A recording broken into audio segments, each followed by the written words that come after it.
everyone.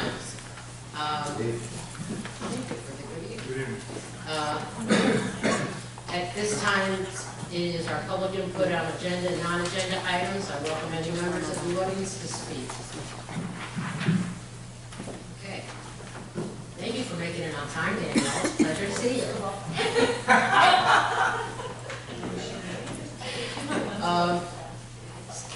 State assessment presentation. Why did I name you? Oh, wow. All right. Thank you very much. You can tell people are waiting for Batman and Robin. They gotta wait. I'll go first, and then I'll turn it over to Dr.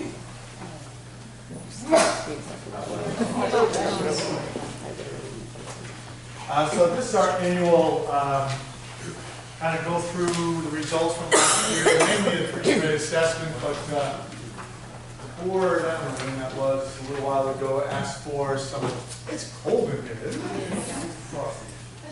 Frosty. Huh? Frosty. Stand right under here.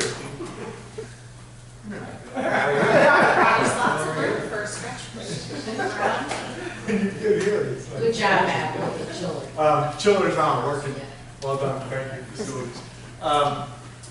The board asked about the goal of chronic absenteeism, and so we'll talk a little bit about that as well tonight. Start with our mission statement like we always do. Tri-City School District will provide a strong educational and social foundation to graduate all our students college and career ready. That's what we start every meeting with, from budget to these meetings, and that's what we're trying to do every single day to make that a reality. And this will be a little bit of how we're doing that and how it's going. Quick reminder. I don't want to keep going back, but in 2012, the Common Core assessments started, kind of the new assessments at that time. And since that time, we've had consistent, sustained improvement. From 2012 to 2019, we went up every single year in both ELA and math. There was a pause because of the pandemic. There was no tests in 2019-20, and then there were no real official results in 2021. There was a test given, but it was optional, and it wasn't not a lot of students tried it. So then results from the 21-22 was a reset and a new baseline, and that's where we kind of have started, re-looking at what the trends look like. I do want to say we understand state assessments aren't the only and really not even the most important measure of our success of our students. We have what's called a multiple measure index in all of our schools, where administrators and faculty and staff are looking at a wide range of data sets for every single student. I mean, I just had data meetings with all the principals the last couple of weeks, and it's super impressive to hear them talk about the data analysis that's going on, right down to the classroom and student level for every single kid in this district. Again, there's a MMI, the multiple measure index sheet, and a load of data for that kid. State assessments is one of those pieces of data, but all the local assessments, the classroom things, and there's a whole profile that each student gets. So while we talk about the state assessments, I don't know what just popped up there, but hopefully everything's okay. While we talk about state assessments, because they're a public also measurement that we have to compare ourselves to others. Thank you for that. Who did that, Teresa? Well done, Teresa. Did you do something about the gold or no? I'm sorry, I can't. But they're also a great measure of our students' and districts' growth over the years. So we still do want to look at it each year, but again, we understand that it's just one of many ways that we measure our students' success. Remember during the budget season, talk about all the things that we're proud of. From graduation rate to our masterminds team winning the league and dominating some teams, to our Outs in the Mind team at School 18 going to nationals, to our art and music and all of those great things. But tonight we'll talk about the New York State assessment. So I do want to start with the state results themselves. Quick graph. The left is the map and the right is the ELA. This is statewide now. And the only reason I put that up there, and this is actually earlier than it's been the last couple of years, so the state hasn't broken down like they sometimes do of high needs districts where we can really make our comparison against districts that are like ours. So all we really have at this point in the year are the total state numbers. But it is really been helpful to us to know so we can compare to something. So the year to year on the state was not great.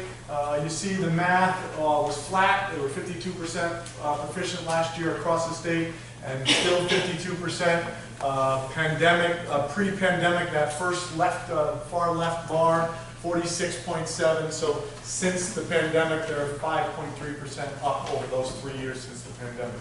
In ELA, a little bit worse. They've gone down 2% year over year, and then the pre-pandemic is really flat. I mean, you look at those ELA scores, pretty flat from 45.4 the last year before the pandemic, now at 46. So less than 1% increase in math and ELA. And again, I show that, and I'll go back to it in a minute as soon as I show ours, just so we have something to compare to. Of course, we're always comparing to ourselves, but we also want to have some kind of baseline that we're looking at.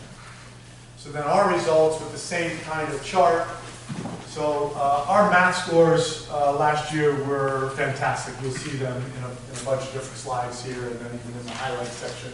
Our math scores really, really jumped. So from year over year, they went up almost 9%. How are we doing? Up almost 9%. And then if you look pre-pandemic, we're at 27.3. And so since the pandemic, almost 17% increase. So I remember here, the state was pretty flat year over year, and the state is 52%. For us to be at 44%, really, really great results in math. That's a nice jump, almost 9% district-wide. We went down in ELA the same amount as the state did. It actually was 1.95, but then when we rounded it was 2, so I was a little disappointed in that. But that's just my math thing. But so we took a hit there, which you know, the principals, Dr. Watson, already looking at that, already trying to see what happened. We've got a nice jump from 22 to 23. You can see it there, almost 7%. And so, you know, it's just a little tiny bounce backwards. And to see that the state also did that makes it a little more palatable, but certainly something we've already started studying through the summer and into the school year. I think it's worth pointing out, I talked about the principals meetings and all the data they looked at. It's really great. They have data teams, and the teachers themselves are doing it as part of those data teams. They can look at the state standards and see by classroom, by teacher, by grade level, which standards on those tests our kids did better than the region and better than the state, which standards that we were lacking on it, and you know, again, broken down by student themselves, by teacher, by grade level, by school. And so it really helps target what improvements need to be made and where. So again, seeing that decline there, I'm super confident as I stand before you that both of those things will be improving next year. We'll continue to improve in math, and that ELA will bounce right back up. So this is a new table, just because the years are getting to be too many. So remember, these first three, the bottom three used to be all of those years in there. It started at, again, 2012, 2013. It was 12%, it went up to like 14 and then 18. And so that's the sustained continual improvement over those years from 2012 up to 2019. That's math, and ELA will be next. Then we had the break of the 2 years for COVID, and so now we're restarting. And so I thought it'd be better to display it that way rather than put all of those years in from the bottom. But we do have those on previous presentations. If anybody wanted to see them, I certainly talk to the board. If you want to see those again, I can get those out from last year's presentation. But really now we're focused on those top three lines. So coming back from the pandemic, that new baseline that I talked about in the first slide, We started with 24, jumped to 35%, and then jumped again to 44%. So that's 2 really solid years of increases in our math. Part of that is we started the new math program 4 years ago. So it takes a little while for teachers to get used to it. It takes a little while for kids to start getting used to it, and we're starting to see the results of that now, and really, really proud of the math results district-wide. Again, 44% proficient, just below the statewide proficiency number. And there's the ELA, same thing, those bottom 3 were those sustained, consistent years of progress from 11.4 way back in 2012 when the exam started, all the way up to just under 29%, a break, and now the top 3 lines are the new results. 30 jumped up to 37, and a little bounce back that I just talked about in the last slide that we will correct this year. Tom hated that slide. He just told me. So that is the line graph version of the old one that had all the numbers in it. Just to kind of show that even though sometimes there are bounces up and down, almost like the stock market, right? So if the big purple one in the middle is the district, right? And then each line is a different school there. The real point of that, and you don't have to look at all the numbers, again, the numbers are just the year over year. The ones that I took out here that I was just talking about, from 12.2 to 27.3, there's a 12.2 to 27.3. So those are the year over year changes in the proficiency. And so even though there is some bouncing up and down, you can, the whole point of this graph and the ELA one next is to show that the trend is always rising up to the right. And getting better as the years go on. Really, that's really the point of that. Tom, I'll make sure to take that out for you.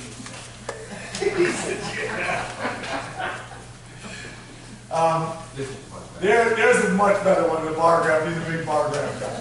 So we'll talk a little bit about this one and the next one. This is math and then ELA. So this is broken down by our schools that take the 3 through 8 assessments. So it's the 5 elementary schools and TMS. You can see them there, I'll read them to you. A couple of highlights there. School 16, just under 66% proficient. It's incredible, amazing. I just showed you way back here. The state results is 52%. 52% on the state level. And they're at 65%. So not only higher than the state proficiency, but much higher. So really great job, School 16. All of the principals did a great job. But they're going to give their own presentation, so they'll delve into the data a little bit more than I'm going to. But I'm just going to point out a few things here, and School 16 certainly wanted to point out. Some double-digit increases. The middle school, School 2 went from 19 up to 38%, doubled, not only a 19% increase, but doubled their proficiency percentage, way up to 38. That's really great. That's the highest that they've ever had, so that's good news there. And then, 14 and 18 in the mid to high 40s there. Really, really good stuff. You'll see Carroll Hill was the only school that went up in both ELA and math. You'll see on the next slide they also increased. So there was the other double-digit one. They went from 19.6 to 33.1. Real nice increase in math at Carroll Hill. And TMS, almost an 8% increase. So our math performances were really, really good. And again, credit to all the teachers and administrators that worked so hard preparing the students for that. ELA, again, that's the one district-wide that we went down to. It was consistent really across all the schools. Carroll Hill was the only one that increased in ELA from 22 up to 28, 96% increase. Others were, really, there were some bounces down. I met with Ms. Clopo here. She was obviously disappointed in that. But sometimes, and I just showed you they went up in math 19%, so they're doing great work there. And it's a one week out of the year test. But you see from 2 years ago, they were at 13%, jumped all the way to 27, and then, you know, again, sometimes that happens, and then so they bounce back a little bit. I expect next year to be right back up into that high 20s, low 30s range. But, you know, the other ones are really flat. I mean, School 16 goes down a little bit, but they're still at 54%. School 18 goes down a little bit, but still at 44. And TMS down a little bit, but still at 36. So they're really kind of flat, except for the couple that I put out there. Then parallel up in both.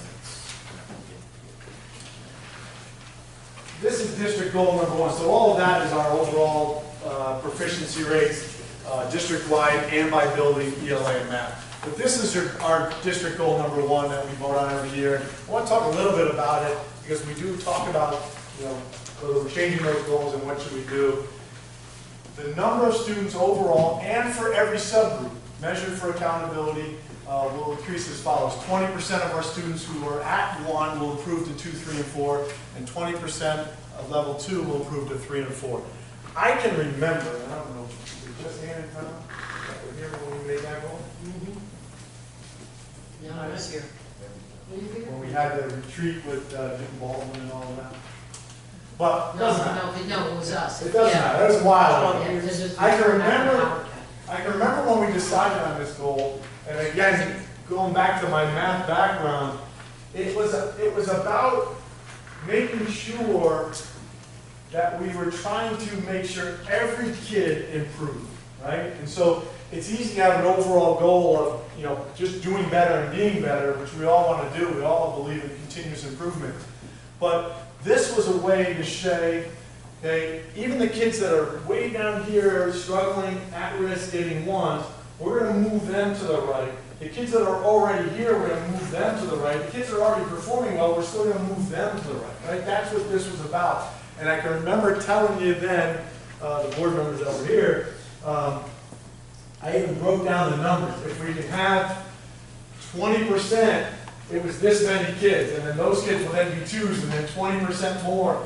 And it's really happened over the last 10, 11 years, right? That's what this, if you know Tom hates it, that's what that is, right? That's improving the 1s to 2s, the 2s to 3s and 4s, the 3s to 4s, and so on. So taking every single kid, and that's what those data meetings are, right? What I was telling you before with the multiple measure index, each kid having their own data profile, and what does that kid need? What are his strengths or her strengths and weaknesses?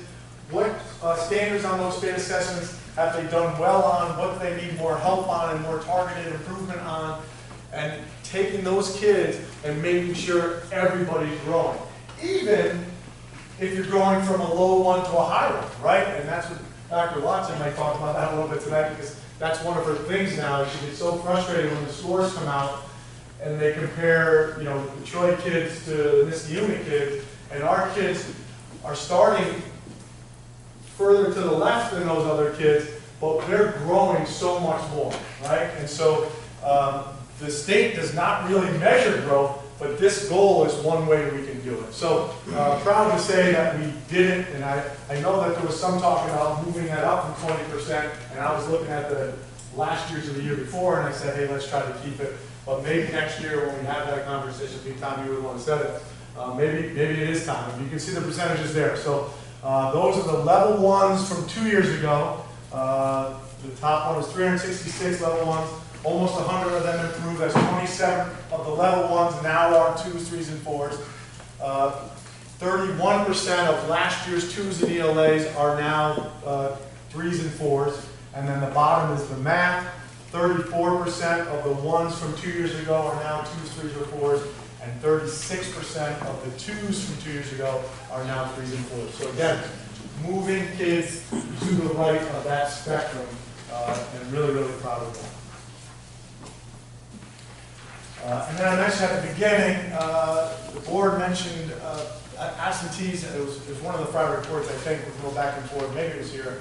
But our district goal number 4 is we want to make sure our chronically absent students defined by New York State will decrease by 2 percentage points. And our chronic absence percentages are still too high, and we're working on that. And thank you to the board for allowing us to have all those interventions that we have, including now an attendance liaison in every building that's focusing directly on this goal.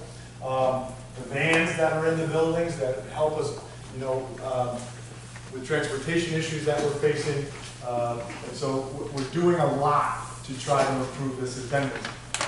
And there's two ways to measure it. So I've gotten both of them here for you today in this presentation, because the chronically absentee list is, the definition is any kid who's missed 10% of school.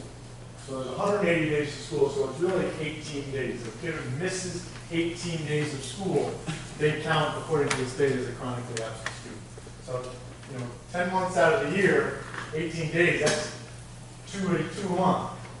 You know, a kid misses 2 days a month. It doesn't seem like a lot when you're talking about it, but 2 days a month takes you to chronically absent. So that's why our percentages are so high. It doesn't, I'm not making an excuse for it. We're working on it, and it's something we got to deal with.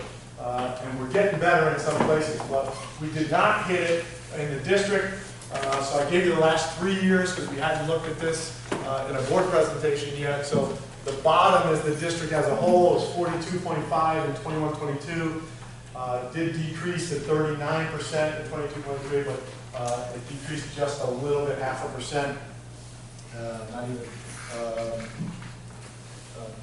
from 22-23 to 23-24. So still work to do. Some of the buildings really did a great job. School 18 went down to from 36 down to 27. School 2, I mean, they look at their number 2 years ago, 71%. Ms. Clovo really focused in on that over the last 2 years. She's got a lot of incentive programs. All the schools, we had a district-wide attendance committee for a while, but now it's broken down by schools. So each school has some attendance type committee where they're trying to get students here. But Ms. Clovo and Mr. Meadows down from 71 to 58 down to 48. So real great improvement there. School 16 jumped up a little bit, talking to Dr. Ford, and I agree with him. Remember, they were at School 12 all last year, so a little bit different when you're not going to your neighborhood school.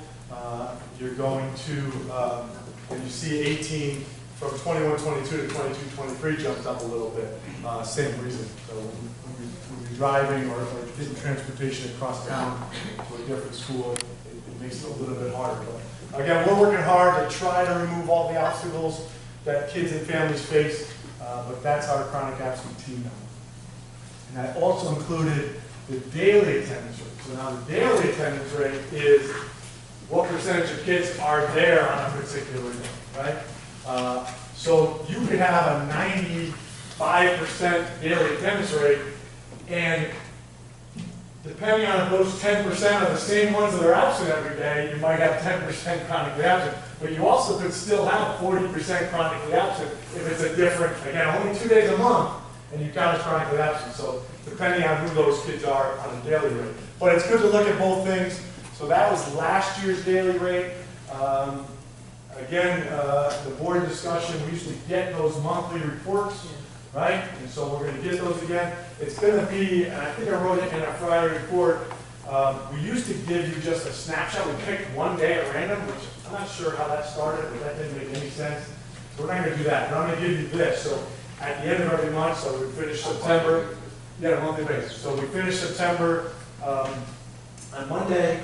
So it usually takes you know, a week or two to process this and get all, you know, everything updated. But probably the Friday report or the Friday report after, and maybe a week or two into the following month, I'll give you each school and the district's daily attendance rate for that month. All right. And if there are questions on those, we can talk. In those figures, will the pre-K, the school that has pre-Ks, will we get? I'll probably take the pre-Ks out. Okay. Pre-Ks out. How about your school? What's that? How about TCS? I can put TCS in if you want TCS. Yeah, they can be run separately. For this, I think they're in there for the yearly one. For the monthly one, I can break it out. So all hover around 90. District 88.76. A couple over 90. School 18 in the middle school, but they're all in that 88, 89 range. When I was a high school principal, and I went back all those years, we used to report this to the board all the time, and I remember, we were looking at it so carefully that if there was a snow delay or half days, I used to give the data with those and without those because, on a 2-hour snow delay, you get 40% of things sometimes. And so I used to run the month with and without those kind of days just so we have a real, more accurate kind of look at it. But again, thank you for the board for reminding me, and so that's our attendance data from last year and from the chronically absenteeism for the last 3 years. I think I already said all these, but just to have them on one page, this will be up on the website, so I just wanted to say, have it all there for our proficiency rates above the pre-pandemic rates for both ELA and math, and better increases than the state level, which we're proud of. 5 of our 6 schools had their highest recorded math proficiency rate. 3 out of our 6 had double-digit math rate increases. School 2 is the highest. Harold Hill increased in both ELA and math. 16 outperforming the state, and really by far, in both ELA and math. And then the last one I didn't say, thank you, Mr. Meadows and Ms. Clopo. School 2 no longer a receivership school, so you won't see any of those visits and any of that in the, definitely worth the applause there, in the Friday report. So finally out of receivership, and we worked really, really hard over the last 10 years, the staff there, and Dr. Watson and I went over and celebrated with them end of last year when became official. So congratulations to them. So much to be proud of. Certainly still work to do, but we will keep our momentum and continue to move the district forward. You're going to jump through there? I forgot that, man. I would like to see you. Does anybody have any questions for John before he sits? Yes, definitely. Do we have any data on the proficiency rates? And I know they go to 8th grade, but like how they impacts our high school graduation? It's a great question, Matt. It's really people that talk against the 3 through 8 assessments and the importance they get in the news and things, talk about that all the time. Really, our Regents results, and Dr. Watson and I were just talking about it, I think last week or early this week, our Regents results are much better. When you talk about proficiency rates and you talk about bragging that we're 44%, it seems weird because that means half the kids did not perform proficient. But it's the way the exams are set up and it's the way the scale is made. The Regents exams are still in that 100 base percent, and so I'm not sure there's a predictor on it because our graduation rates, I didn't put a graduation rate slide in there, but our graduation rates, as you know, hovered in the mid to high 80s, even hit 90 a couple of years ago, and so we're really proud of it. I don't think there's really, I could have Tara keep running, and he'd probably be interested in doing that. I'm not sure there's really any correlation between the two. What's supposed to be is if you're getting a 3 or 4 on those 3 through 8 assessments, you're on track for graduation. And 2s, you're probably there, and 1s, you're not. But I mean, our percentage of 1s, even though it's gone down, we've done good work, doesn't really correlate to our non-grad rates because it's so much. Our non-grad rates are so much better than those. I don't know, Dr. Watson, you want to? Yeah, I would just add, that's the trend everywhere, is that the kids tend to do better once they get to the high school. So there are multiple opportunities. There's only one ELA Regents exam at the high school. It's grade 11. And students can begin taking it, honestly, some kids take it in 10th grade. I mean, our kids take it in 11th grade. They can take it in January. They can take it in June. They can take it in August. They can take it again the following year in January, in June, in August. And our teachers are really working hard. I mean, I don't know, at opening day I was doing a shout out to Beth Wilson, who had English language learners who were still learning the English language, and she was trying to help, and I think she got them all through. And so I mean, it's a different game. It's not like you look at how you do on 3 through 8 and then you can say, oh, that's how we'll do. We tend to do, everyone tends to do much better on high school, which is why people say, some people say, not Troy, why are we doing this? It's not even aligned with what we're doing at the high school. And if kids can get a 2 and still pass the English Regents, is there something wrong with 3 through 8? So, you know, it gets confusing, but the high school is a little bit of a different situation. So, Can I ask you a question? Yes, of course. Yeah. John, so you a lot of numbers in here, which is great. You put in highlights. What are the areas of improvement that you guys are focusing on? And how do we tie it to this to make sure that where we're improving, this is gonna help that? Yeah. Right, so instead of highlights, is there like, not to call it lowlights, but Yeah. needs for improvement, where are we focusing those and how does it relate to this? In What's that a in between? single, yeah, it's a great question, and hopefully I'll speak to some of that through how we're gonna continue to move forward. But in a single sentence, the work is that we still have far too many students not reading, writing, and doing math on grade level. And you have to remember, with a proficiency-based test, it doesn't take into account where anyone is starting.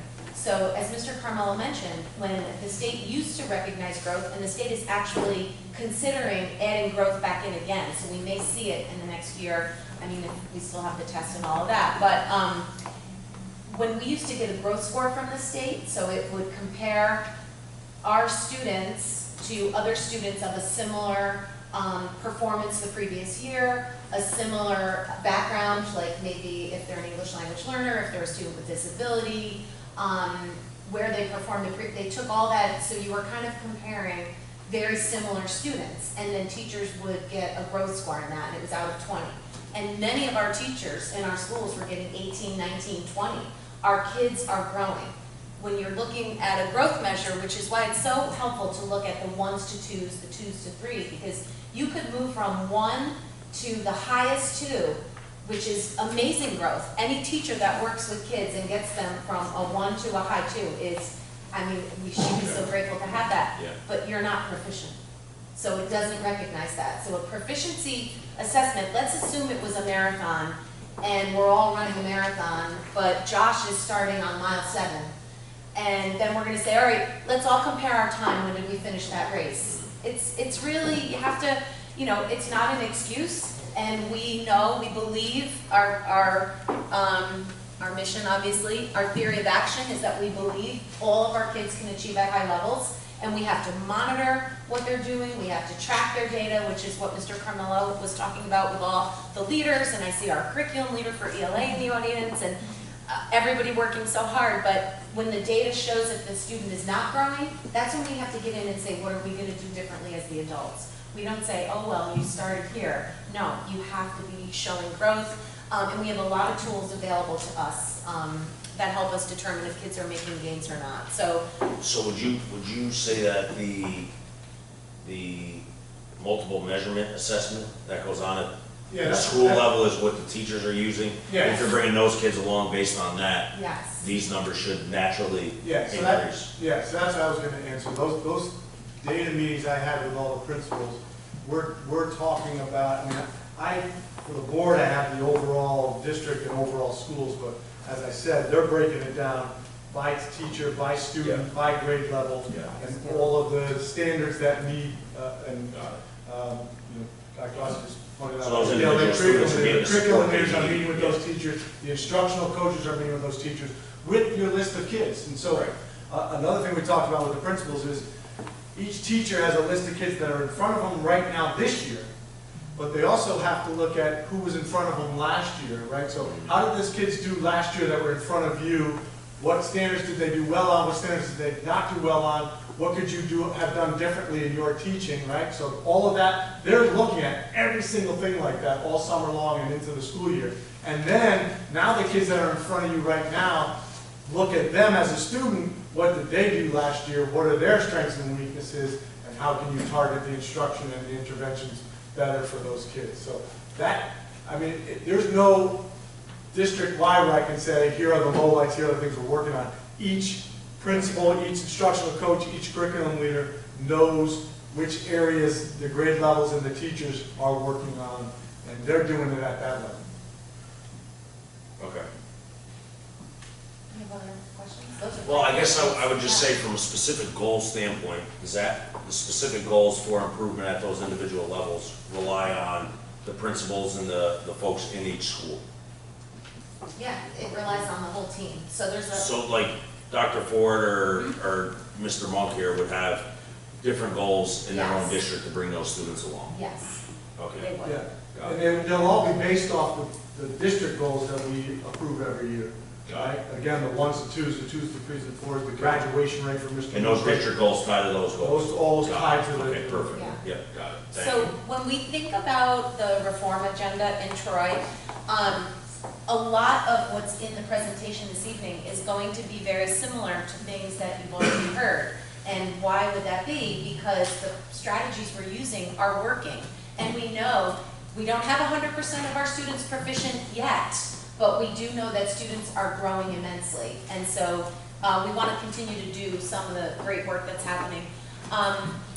I would say, I was chatting with some of the leaders about the fact that some of this is going to be, a continuation of strategies, and I thought that if I could just say the 3 things that I think are helping our students to grow the most, I would have to say it is class size. I think is really, really helpful.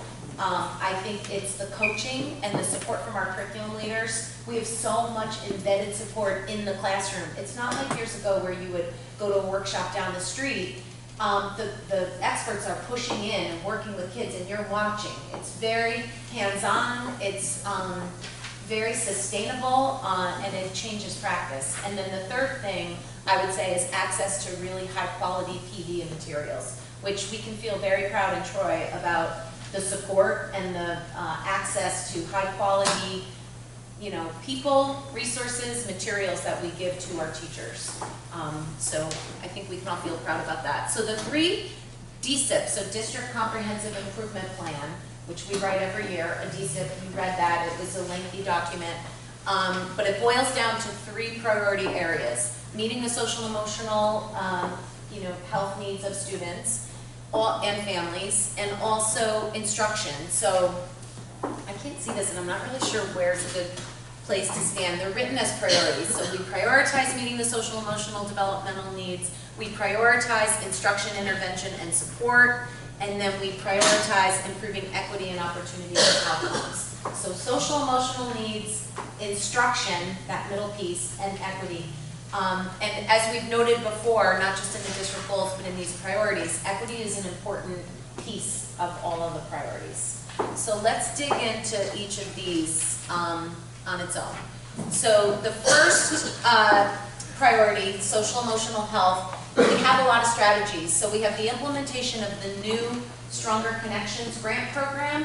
So that is going to allow us to provide mentors to about 1/3 of our student population. So lots of different adults in lots of different roles who will be, helping to meet with our children, monitoring their report card progress, working as a liaison between school and home, and really just helping to remove any barriers that a student is experiencing, personal, school-related, making sure they have access to the right resources and people, and helping to, make it so that they can focus more on learning.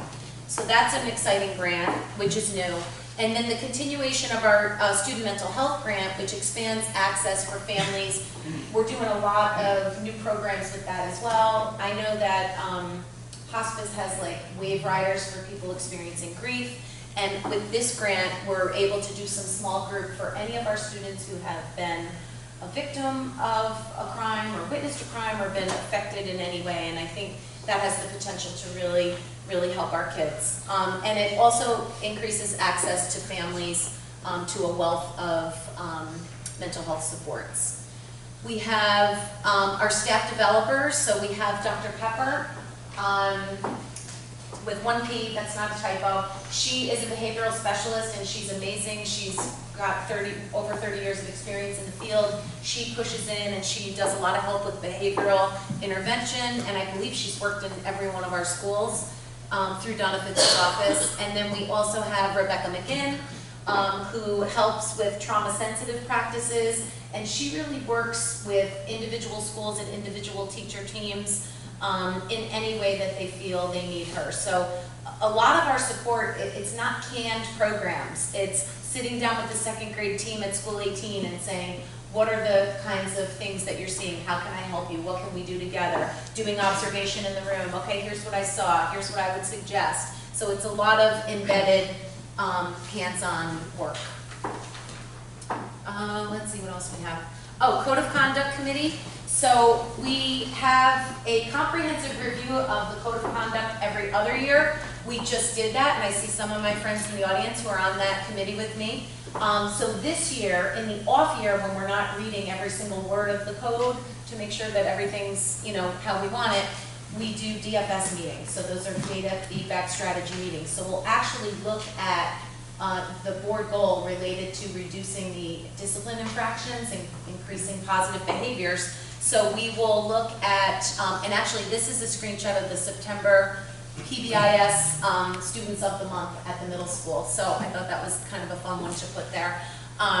You know, we believe that the best behavior grows from strong, positive, trusting relationships between the people who work here and the students who go here. So there's a big push for that. But we will look at referral data, suspension data, where are the incidents happening, when are they happening, what resource do we have. So during the off year when we're not reading every single word of the code, we're having those meetings. And then the team sort of shares out, well, here's what we've done at the high school, or here's what we did, you know, at school 2 or 16, and it's really, really helpful. It's a good brainstorming. And then also I left in our canine, our therapy dogs. I wanted to make sure everybody on the board knows that we do have therapy dogs. We haven't seen Sammy in a while. Sammy's not coming. Sammy, we are going to have an episode with Sammy. But Gus, the guy in the lower left there, we're expanding our use of the therapy dogs to include pre-K this year. So Ms. Curry's really excited about that. We have some students that the therapy dogs are really going to be helpful to them. And it's very motivating. Right, Mr. Meadows? Dora? Good answer. Oh, gosh. All right, moving right along. Any questions on the social emotional piece? Yes, Mr. I'm Miller. just curious about the therapy dogs. I think that's awesome. And the kids and the family Yeah. probably love it. How does that work? Are there like outside handlers that bring their dogs in? So Principal Clopo at school 2, Dora is her dog. So he lives with the Clopos and she brings him to work every day. She didn't bring him yesterday because we had some interviews and she wasn't sure. Not everybody's a dog person. And he has his dog that is in the main office, but he's used as a reward. He's used in small group counseling sessions. Kids will work hard to have time with Dora. I don't know, Mr. Meadows, if you... No, that's good. The kids they love her. You know, in the morning she usually does a lap around the building, those kindergarten classes building, the kids come down lunchtime, you know, she's in a small group, so all over. Nice mix. Yeah. Is she actually trained as a service dog? Yes, Yes. yeah. Yeah. They all are. Well, Sammy might not be, but... Sammy's my therapy dog. And ours, everybody in the district office. Jeez, I love that Sammy. Sammy's a work in progress. All right, moving on to instruction. So some of the strategies, I'm actually gonna just use this, it's easier for me than. You can stand in front of me, you're not bothered. No, it's Easier such for a, it's you. like a weird, you don't know to stand over there, you have your back to people. I'm gonna come back to the first bullet. So I'm really, really excited. Historically, when we do a deep dive into our data, I'm gonna be honest, some of us are using a large yellow legal pad and we're drawing things, and we are diving into the use of artificial intelligence to really help us to better identify students' needs, predict things, provide personalized learning. I'm going to talk a little bit more about that because that one is new. I tried to put the newer things at the top. Our data liaisons are continuing to lead the data meetings by teams. They've been trained, and in every school, they're running the same reports for the leaders and making sure that that work is moving along. The instructional coaches, they're also doing the embedded coaching cycles. They're running the data meetings. Again, it's a very responsive practice. It's not I come in and I do what I do in every second grade. It's what do I do based on the needs of your kids right now. How are we going to work together to help affect improvements in instruction? extensive PD. I could do 10 slides on the professional development that this district offers to teachers, staff members, leaders, everyone. And I'm not just talking about going to, there's a couple conferences on the agenda tonight. I'm talking about book studies. I'm talking about serving on committees at the state ed level, going to do scouting missions to other districts, seeing promising practices all over the state. I mean, it just goes on and on and on.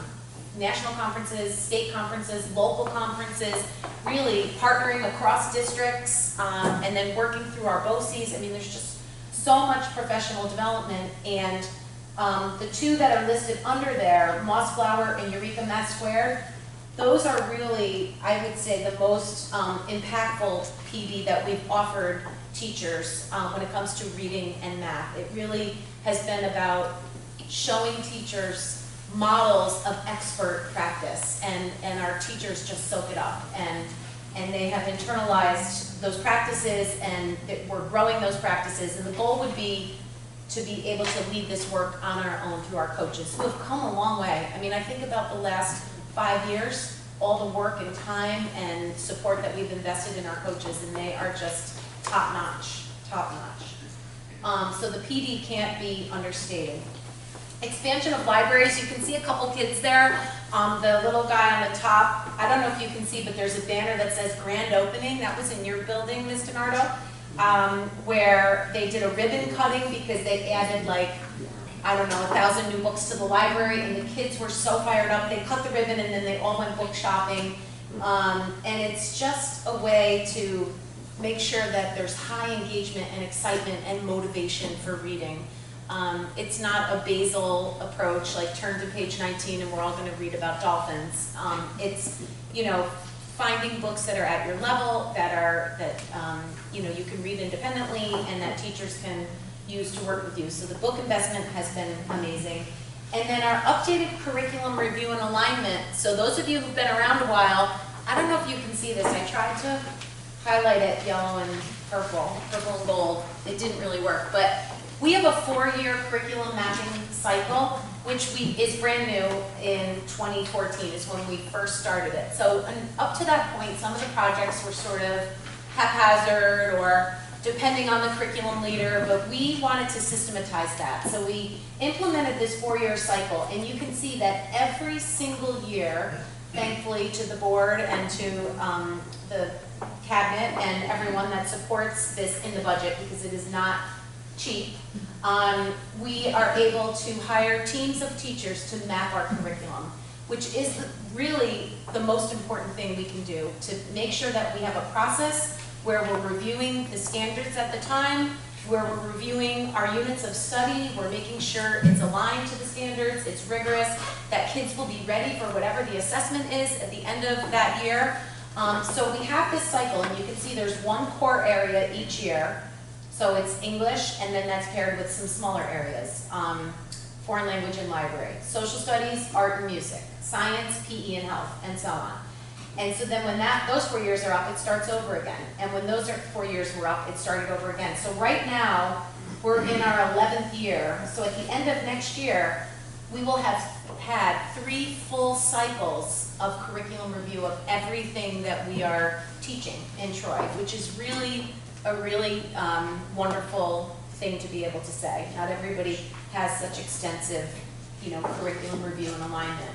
So we have our own cycle, but then sometimes, and Mr. Monk knows this more than anybody, because it seems at the high school things are constantly changing. So the standards are changing, the assessments are changing, and sometimes it's hard to keep track of it because it's a lot. And I'm not going to read all of this, but you can see the different regions exams. Now we're aligning to the Next Gen Learning Standards for Math and ELA and the New York State P12 Science Learning Standards. So we had new science tests at 5th and 8th grade, new algebra. Next year we have geometry, earth and space sciences are new, and then we're going back to biology. It might not be exactly biology like some of us did in the 80s, but it's going back to biology. And then Algebra 2, Chem, Physics, and ELA in 25-26. So sometimes our cycle lines up perfectly, other times it doesn't. So there are times where it might not be the year for science, But if there's a new chemistry regents, we have to pay a team of teachers to work really hard to make sure what we're teaching, that our units of study are aligned with the tests that the kids are gonna face at the end of that course. So there's a lot of moving parts, and we have 13 curriculum leaders. Erin O'Malley's one of them, sitting over there for ELA. But we have a teacher on special assignment who leads that work for their department, and they also work together, and they work with the instructional coaches. So there's a lot of collaboration. And then finally, on instruction, we are really leaning into AI and augmented reality and some of this stuff. We haven't really done too much of it yet. These are a couple pictures from, I believe this is School 18, Ms. Donvito McPhee. It was the International Dot Day, which is a sort of a STEAM day for creativity. And if you look carefully, not the one in the upper left, that's something a little bit different, but if you see those kids in the bottom, they're like drawing circles and they're coloring them in with markers. And then they're using augmented reality to create 3D images using Quiver on the iPad. So they are really just, you know, we're going into some of the virtual reality stuff, augmented reality, and with AI, I just wanted to say, we're using that not just for some of our instructional stuff, but also for our robust assessment program. When we talk about the multiple measures that we have, a lot of different measures we can tell you for math and for reading, and we collect a lot of pieces of information on every single student. Some of the AI tools, we're using iReady now, which is an adaptive tool, which means that if Mr. Chapone and I are both taking a test in our grade level, and you're answering the questions and you're getting them all right, your questions are getting harder. I'm answering them and I'm not doing so well. Mine are gonna get a little bit easier. So it's, the AI is trying to figure out the just right spot for you. So what is it that you, normally it might be one test for everybody. Now it's adaptive and it's helping us to really pinpoint what students know and are able to do, and there's an entire portfolio of reports for teachers. Next steps for instruction for Mr. Chapone, next steps for instruction for me. And then there's personalized learning that I can do at home, and I can practice the things that I'm not so great at. You can excel because you're gifted, and you can just carry on. You can do things in the next grade level or the grade level above that. So it's. I wish you did the example the other way. It would have been funnier for me. So That's pretty cool. yeah, I think it's going to really help us, and they have some really neat tools that the principals were actually learning about them more on Monday. Our proficiency predictor tools and some of the other tools that are available. I would say we don't struggle because we have such a robust and awesome assessment system in Troy. We don't struggle to identify who's at risk and who might not make it. I think we all could tell you that, pretty soon. But these tools may help us to refine our instructional practices to really get the most bang for our buck with our students. What is this? Oh, equity. So then our final priority is equity. We don't have the equity liaison positions anymore, but the equity work, I'm happy to report, is really continuing in full force. And you can see some of the things that will be continuing. The college caravans, I think these were 3 of these photos. The top 2 in the bottom right were done at the college caravan that we just had for the seniors, Mr. Monk. And there were over 40 colleges there, so everybody was able to meet with an admissions counselor and understand, like, what do I need to get in? What are you looking for? How can I learn more about this? So that's really great. We have a ton of workforce readiness and career experiences that all will be continuing. And I suspect that if you're not on the equity committee, if you are on the equity committee, you'll hear the principals speak there. But if you're not, I suspect when they are doing their presentations to you, they will touch on this work that is still continuing. The equity improvement cycles, I'll finish with those. Restorative practices training, so we are happy to report, again, this is another strategy that's continuing. Lori DiCarlo is an incredible resource who really helps with restorative practices in schools. She's worked with all of our schools, and this year she's focusing on School 16, School 18, and Troy High School. And after this, every one of our schools will be fully trained in the restorative practices work, so that's exciting. We're also partnering with Karen Mapp, who is just like the national guru on engaging families as partners. There's a team from School 14, I don't think School 14's here tonight, that's going to be doing some work through Harvard with her, which is exciting. Again, Mr. Carmelo mentioned the attendance specialist, home visits, really engaging families as partners, making sure that they have equitable access to whatever they need so their students can be successful. And then our survey administration, we were getting a lot of feedback from families that the surveys were, people were getting survey fatigue because it was 3 times a year, it was so many questions. So we're actually going to try just giving it one time this year in the winter. And then we're going to try to do more data cafes and sessions with families going deeper and unpacking. Okay, so 40% said this. Tell us more. Give us more information about that. So we want to try and see, because we had one administration where we had very little participation, and it was like they said, we already did it. Why are you keep asking us the same questions? So we think if we isolate it to just one and ask people to be all in, then maybe they will, give us more information quantitatively and also qualitatively. And then finally, these are the equity improvement cycles. Each of the principals have handed these in for this year. And you can see they span a lot of different areas: discipline, academics, reading comprehension. High school is continuing with their goal of enrolling racially diverse students in honors and college level courses.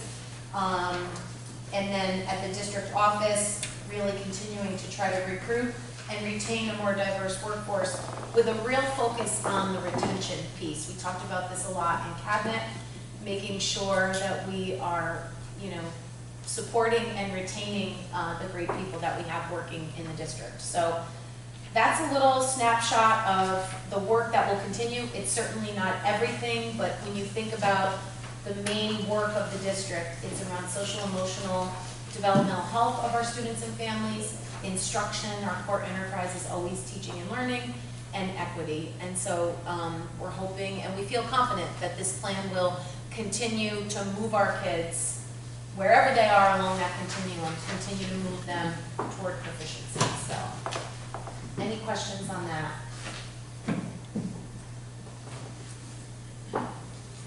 No? It's getting late. Not even Josh, you don't have questions? Thank you, Dr. Thank you, Thank you on there. There you go. Thank you, board members, for your support. There you go. I think no more speaking. There you go. Sorry, I tried to keep it to 10. Okay.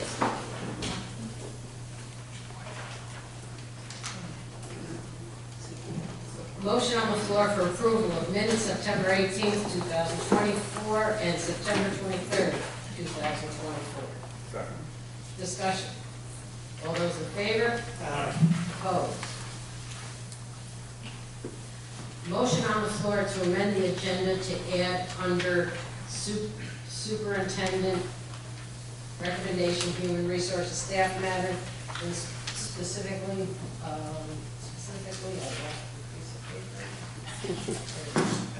to amend agenda specifically staff matters unclassified.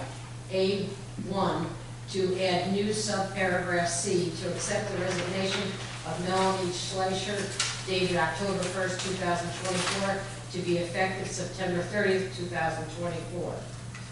So motion's on the floor to amend the agenda. So that's 1A, on here. Yeah. Okay. Is that A1C. We're gonna add it as A1C. Discussion. All those in favor? Opposed?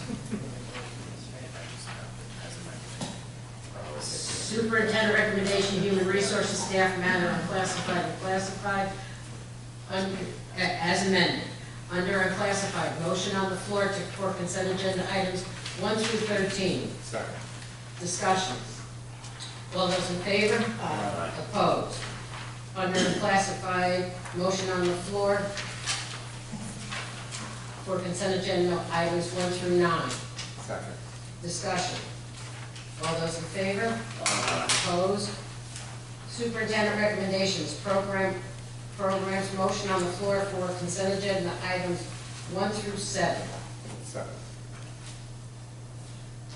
People are gonna be traveling. Discussion. Well- What's the case conference? What's the That case one, conference? it's a special ed conference that Ms. Fitzgerald requested to attend as part of her role as the PPS director. Get more information Paid for out of the super ed, right? at her grant.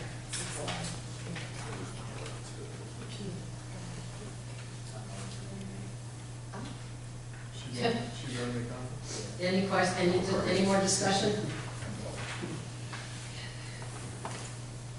Did I get a second on that? I agree with that. Sorry. All those in favor? Opposed? Superintendent recommendation, business finance, motion on the floor for consent agenda items 1 as listed. Second. Now, under discussion, should we discuss, this is just being presented to us today, we're not, For the seeker, this for is for the seeker, and the right? lead agency, right? Correct. This is slightly different than I'd say most projects. This is just referring to the tech wing. Okay, If you may recall, the SED came back and said they want a different proposition. Yeah. Due to the addition of, in the south lot, usually we have what are called type 2 actions, which are pretty much, you're not expanding the footprint. Because we're expanding the footprint of the building, it's an unlisted action, and this is the first piece and resolution for passing the seeker. And the environmental assessment form is into SED, and they will tell us how to proceed in the next 20 or so days. They don't actually pass it we're doing any changes to it, just Send it. Okay, so we'll see this Next board meeting. next board meeting, We'll have okay. the proposition Well, the on actual there. Okay, the actual. Then we can discuss it a little bit before we. Okay. Just making sure everybody's doing their job. Any more on discussion? I'll be quiet now. All those in favor? Opposed? District announcements, future board meetings, all meetings will take place at 6 o'clock. Write that down, Danielle. October 16th at School 16, November 6th at the middle school. And my good news, the only thing that Jason didn't write was that how great the homecoming was. Yeah. It was good to see the stands full again. We had a good turnout and everything, and so that was really nice. Saw a lot of some ex-alumni. And, okay, we're excited to host the ribbon cutting celebration for Troy Middle School. Don't Quit Fitness Center on Friday morning at 8:30, which all board members will be invited to. TMS received this $100,000 fitness center at no cost to the district, thanks to the efforts of Principal Assistant Brian Matthews, who applied for the award and who is sitting in our audience.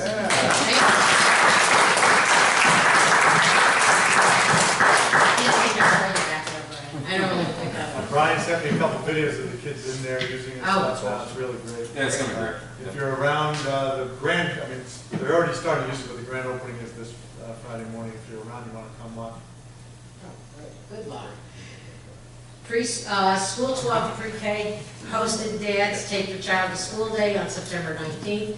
Dads and parents joined their pre-K child enjoying donuts and muffins while reading a new book together to take home. School 14 held its first school-wide morning program of the school year on September 26th. We were happy to welcome many families into the building to participate in morning program. Carroll Hill has established community blocks across the building. Every administrator and staff member participates in community circles with classes. This provides the opportunity to build relationships and a strong building-wide community. That's got pretty good. The Troy High Masterminds team won the CNY fall kickoff for the second year in a row on Saturday, 9/28 in Syracuse. This team was represented by Demetrius Flores and Jerry Shaw. That was close, right? Very well. With this victory, Demetrius MVP last year. Wow. you gotta tell Jason, yeah, those things. He writes War and Peace every morning for me. With this victory, the team has once again qualified for the high school national championship tournament in Atlanta, which will be held over Memorial Day weekend. Additionally, Demetrius Flores received a special award for being the top individual scorer in the entire tournament field. He's got to be one smart cookie. Boy. Who's coaching this year? Adrian Ellis, Matthew. Oh, that's right. Homecoming and Spirit Week was an absolute hit with an amazing amount of positive energy in the building. Dunkin' Donuts joined us on Wednesday during our 3 lunch periods, offering students a small beverage along with a $5 gift card for every student and every staff member. The students carried that energy through the in-school pep rally on Friday, which we kind of saw some videos. Is that written there? No. Students ended the week on There's a Saturday. video out there if you want to see Mr. Miko getting whooped by Mr. Stack. Pool noodles, they had a pool noodle fight. But I loved how Mr. Regal explained that on the field to us Friday night. I could have, I didn't want to hurt him, you know. I was like, okay. So we just let him go. Didn't want to ruin his 15-minute fame. Our end Saturday with over 400 students at the annual homecoming dance. Wow, big turnout. Troy finished 4th overall at the Colonial Council Golf Championships last week. Joey Degnan led the way with the third lowest score in the tournament. This comes after he was named Times Union Boys Athlete of the Week for September 16th through the 22nd. We could have done a lot more, but it's nap, bedtime. Anything from the board? Man, I got something. Sorry, I'm talking a lot tonight, sorry.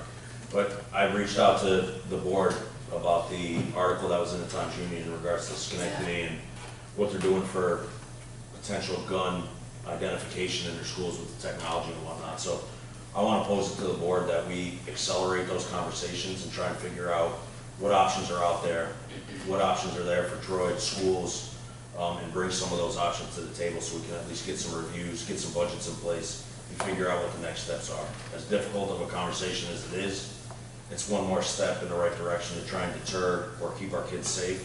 So I want to make sure that that conversation doesn't wait, and I don't know what the process is to bring those people in or what that looks like, but whatever I can do to help or whatever we need to do as a board to get those people to the meetings, to start talking about it, I think we need to do for whatever upcoming budgets we have or whatever that looks like. So if Schenectady's doing it, I feel like there's got to be a way we should be able to do the same thing and do that kind of stuff. Yeah, as I wrote an email, we've already started looking at it. Dom and I have talked about those systems. There are a few of them out there. They're not cheap, but I don't disagree. They take some installation and all of that. Ultimately, it's up to the board, but typically, I know Schenectady is inviting those people to board meetings and doing all that display. That's not really, in my opinion, how it's done. We'll do that. We'll review all the systems. I'll come back to the board. And I got from your email, if the board wants us to pursue looking at those systems and trying to figure out which one is best. We were only really looking to start at the high school to see how it worked and be in that lobby area of the high school. And then we talked about we're going to get a new secure vestibule at that high school, and so do we tie it into that project and do it all at kind of at once? Because the new systems, it's almost like we were making an analogy to the new Easy Pass. You're not going through, like if you come to our football or basketball games, you go through a metal detector. If you go to Mr. Canfield's program, you're going through that. These are not like that. These are just set up so you're just walking in normal, right, and then the detection happens. So, we were thinking of the high school lobby to start with that secure part. It gets very expensive. I'm not sure, the Schenectady number that was in the paper was almost $1 million. I'm not sure if they're doing every single school or Yeah. every single doorway or what they're Yeah. planning on doing. But we'll do the research, and we'll, come back to the board. We can do a presentation of which ones we think are right. Yeah, that's great. But I think that's, if the board's okay, that's how we would do it. Well, I mean, just expect a timeline on that, John? Well, Don's already met with one or two of them. I mean, I could have people come to us and and then come and report to the board on which system we think is best. I mean, he's already emailed me a quote on what he thinks is the best one already. I mean, we've already started that process, so Okay. I mean, I can share that with you already. Have they looked at more than one, or just that one? I think they have. I mean, I've been reported to, a couple. I think there are only a few out there. There's a couple of different style systems and there's a couple different generations, and I think John's referring to the most recent generation, I forget the name of it. Evolve. I do know of other schools that have put it in, and actually was just talking with one last week. The initial ones were, a different kind of sensor system that really didn't work as well, as what I'm being told. So we just need more information. I just want to, say, because we're doing the lobby, I just want to make sure we don't put something in to rip it back out later. So, it's part of the whole system, and, hopefully it's as easy as they say it is. But, we have to get more information, I think, for sure. And how many places do you want? Is this something that we would add to a capital project or to our budget? Depending on the time. Correct. That's one of the questions I did have is that, does that fall under a different aid category of, hardening your entry systems? You don't always get clear-cut answers, so that's one of my outstanding questions. Well, Schenectady also got $500,000 on a grant for that too, right? Yeah, I'm sure there's different funding mechanisms, but, when they say grant, I'm not sure if they're talking about building aid or an actual grant. Okay.